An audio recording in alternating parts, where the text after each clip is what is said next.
Donald Trump came to the table demanding everything. He came with tariffs and threats and public humiliation and the full weight of the most powerful economy on the planet. He came with the certainty that Canada would fold, that a country of 40 million people sharing a border with 330 million could not withstand the pressure. That economic dependency was permanent, that geography was destiny, that the deal he would extract from Canada would be the kind of deal that gets carved into walls and pointed to for decades as evidence of what American power can accomplish when it decides to use itself without restraint. He left with nothing. And the man who made that happen is a former central banker from Ottawa who saw this coming before the first tariff was ever announced, who prepared for it with a precision that Washington never anticipated, and who executed a response so methodical, so patient, and so structurally devastating that by the time the Trump administration understood what had happened, it was already over. The people scrambling right now are not in Ottawa. They are in Washington. I am talking full panic mode behind closed doors. I am talking senior advisors privately walking back threats that were issued as confident declarations just weeks ago. I am talking about a White House that designed a pressure campaign with the specific intention of humiliating Canada into submission. And that is now on the receiving end of a humiliation so complete, so public, and so consequential that it will be studied in diplomatic academies and economic faculties for decades. Warren Buffett. Warren Buffett, of all people, the Oracle of Omaha, the most respected investor alive, the man who has built and preserved more wealth through more crises than any living human being, went on record calling Trump's tariffs on Canada what he described as, and I am quoting him directly, an act of war to some degree. He called them ultimately a tax. He warned they would cause inflation. And then he asked the question that the Trump administration apparently never asked before launching this campaign. And then what? You always have to ask that question. And then what? Warren Buffett was describing exactly the trap that the Trump administration walked directly into with Canada. And when Warren Buffett uses the phrase act of war to describe the economic policy of a sitting American president against one of America's closest allies, you do not dismiss that as noise. You sit up, you pay attention, because Buffett does not say things like that without understanding precisely what he is saying. And the markets understood it immediately, and the boardrooms understood it, and the pension fund managers and the Fortune 500 CFOs who heard that quote started immediately reassessing their exposure to tariff-related risk. His words did not just make headlines. They moved capital. They shifted institutional conversations at the highest levels of American business. They signaled to the entire investment community that the most credible long-term economic mind in American history views this policy as aggressive, inflationary, and ultimately self-defeating. Let me set the stage for you.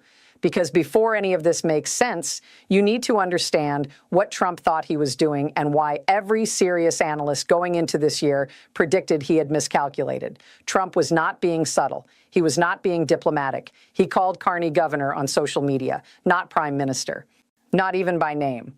Governor. He declared USMCA, his own signature trade achievement from his first term, to be effectively irrelevant. He called it the greatest deal ever made and then announced it was worthless. He imposed 25% tariffs on Canadian steel, aluminum, autos, and consumer goods and said the fentanyl crisis justified every penny of it. His deputy chief of staff went on television and said Canada's prosperity depended entirely on American goodwill. The message was as explicit as a trade war message can be. You need us more than we need you. Accept our terms or we will destroy you economically. And the confidence behind that message was built on a foundation that seemed unassailable. 75 years of economic integration, $750 billion in annual trade, supply chains crossing the border 7 and 8 times per vehicle, per product, per transaction. Canada deeply embedded in American manufacturing, American energy, American food supply, American logistics. They thought that integration was a weapon they could point at Canada. They thought economic interdependence was a leverage point that only ran one direction. They were wrong. Catastrophically wrong. Here is what Mark Carney did. And this is brilliant, not in the casual sense of that word, brilliant in the precise strategic sense, the sense that military historians use when they describe a commander who absorbed a superior force's opening attack and used the momentum against it. Instead of panicking, instead of immediately offering concessions, instead of treating this as an emergency to be extinguished at whatever cost, Carney walked in the opposite direction. While Trump was setting the trap, Carney was building the architecture that would make the trap ineffective before it could be fully sprung. He flew to Davos and delivered a speech at the World Economic Forum so precise, so historically significant, that the assembled heads of state and central bankers and CEOs gave him a standing ovation. In Davos, where standing ovations almost never happen. He walked into that room representing a country that the American president was publicly threatening to coerce, and he said, "The old order is not coming back. We should not mourn it. Nostalgia is not a strategy. But from the fracture, we can build something better, stronger, and more just."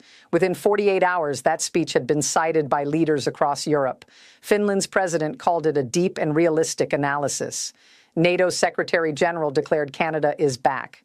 Australia's treasurer called it stunning. California's governor said leaders across America were privately passing him the transcript, and then Trump mentioned it himself the very next morning, unprompted, without being asked. The President of the United States brought up a speech by the Prime Minister of Canada because it had gotten under his skin in a way that no diplomatic pressure had managed. Think about what that tells you about who is actually in control of this confrontation. But the speech was the opening move. What Carney did next is where the humiliation of Trump's strategy becomes fully visible. Instead of begging for relief on steel and aluminum tariffs, Carney flew to India and signed over $5 billion in commercial agreements. Instead of accepting that Canada needed America more than America needed Canada, he flew to Australia and secured up to $10 billion in investment commitments. Instead of treating Japan as a secondary relationship, he forged a comprehensive strategic partnership covering defense, energy, critical minerals, trade, and technology with the world's fourth largest economy. He built new defensive architecture with the Nordic nations in Oslo. Every single one of those moves accomplished the same thing. It made Canada less dependent on the American market. It made Trump's economic threat weaker with every passing week. It built the alternative infrastructure that transformed Canada from a country with no options into a country actively choosing between options. That is not the behavior of a country being humiliated. That is the behavior of a country that has decided the attack is an opportunity. And then Canada hit back hard. When Trump imposed 25% tariffs on Canadian goods, Carney's government imposed 25% retaliatory tariffs on nearly 60 billion Canadian dollars worth of American products. Orange juice from Florida, bourbon from Kentucky, motorcycles from Wisconsin, wine, beer, spirits, coffee, appliances, apparel. Hundreds of categories of everyday American goods suddenly becoming significantly more expensive in Canada. American exporters felt it. American farmers felt it. American manufacturers felt it. They started calling their Congress members. And those Congress members started asking very uncomfortable questions about why American workers and producers were paying the price for a tariff war built on a fentanyl justification that the U.S. Drug Enforcement Administration itself had already demolished. The DEA's own data shows that Canada accounts for less than 1% of fentanyl entering the United States. Less than 1%.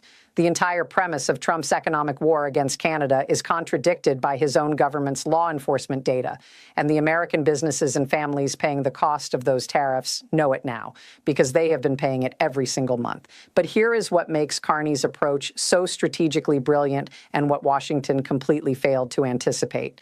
While Canada was hitting back on $60 billion in goods, Carney's team was simultaneously dividing the tariff list into two categories. Consumer goods that created political noise inside America. That made the Trump administration look directly responsible for rising costs at American kitchen tables. And then the real spine of the North American economy, steel, aluminum, automobiles, the supply chain infrastructure that American industry cannot function without. Canada kept those in reserve, deliberately, strategically, not as an oversight, but as a calculated choice. The consumer goods tariffs did exactly what they were designed to do.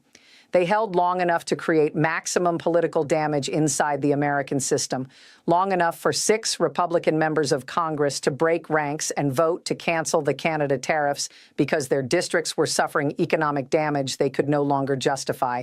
6 Republicans voting against their own president's signature trade policy. Because the economic reality in their districts had become impossible to reconcile with the political talking points they had been handed. 6 Republicans breaking ranks is not a footnote. It is a structural warning signal that the political coalition supporting this economic war has real limits that are being reached in real time. And then came the move that Washington completely misread, the $44 billion rollback.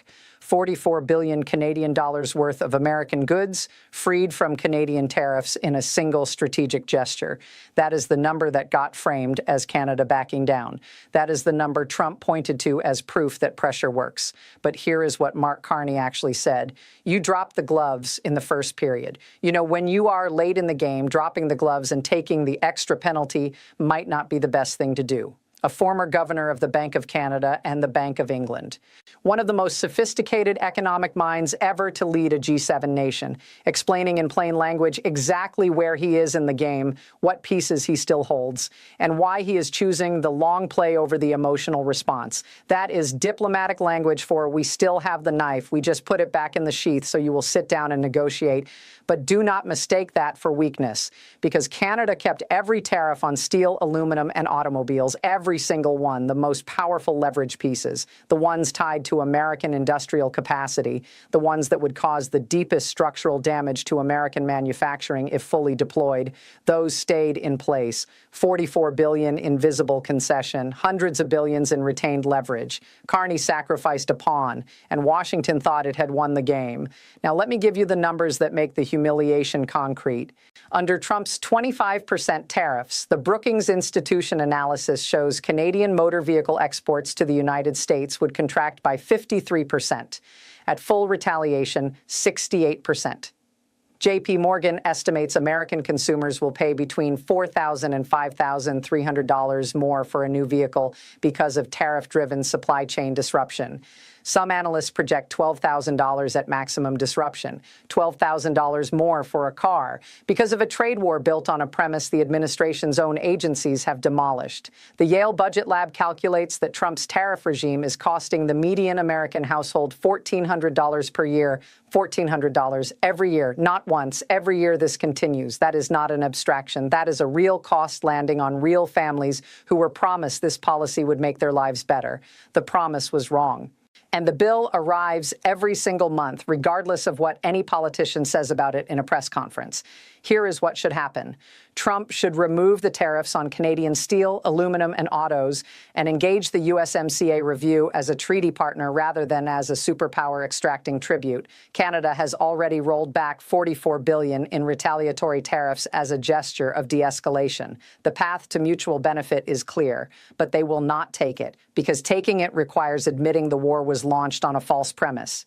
They should produce credible WTO standard data justifying these tariffs, but they will not, because the data does not exist. They should stop threatening Republican members of Congress who vote to represent their constituents, but they will not, because this was never about economics. It was always about the performance of dominance. And when dominance fails to produce compliance, the only options available are escalation or admission. And this administration will not admit. They will not. And that tells you everything. If you are American and you are watching this, here is what you need to demand. Why is Congress not holding weekly hearings on the $1,400 annual cost to American households? Why are manufacturing state governors not demanding answers every morning? Why is the USMCA review not the leading story in every American newsroom every single day? Why are the 6 Republicans who broke ranks not being recognized as doing exactly what democratic representation requires? And most importantly, what are you going to do about it? Because the people paying for this humiliation are not the people who launched it. They are the farmers and the factory workers and the families who were told the war was being fought for them. Here is the ultimate lesson. Trump tried to humiliate Canada.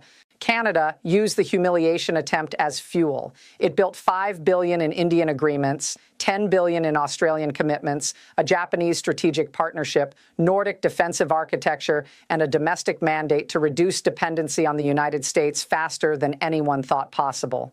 Every threat Trump issued did not weaken Canada's resolve.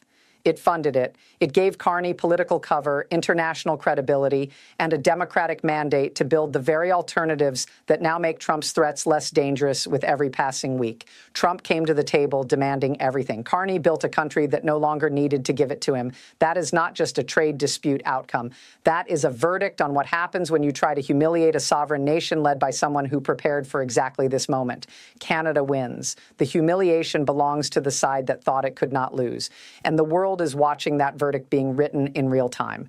Not in a courtroom, not in a diplomatic chamber, in the supply chains and the trade agreements and the investment commitments and the strategic partnerships that Canada is building, while Washington is still pretending the war is going according to plan. It is not going according to plan. 6 Republicans know it. Warren Buffett knows it. Every boardroom that repriced its tariff risk exposure after Buffett spoke knows it. Every allied government watching Canada build alternatives across 4 continents knows it. And deep inside the West Wing, behind the confident press briefings and the victory declarations and the pointed social media posts calling a democratically elected prime minister by the wrong title, they know it too. Trump came to humiliate Canada. Canada built a future that does not require his permission. And that is the most complete form of victory available to any sovereign nation under pressure from a larger power, not the defeat of the aggressor.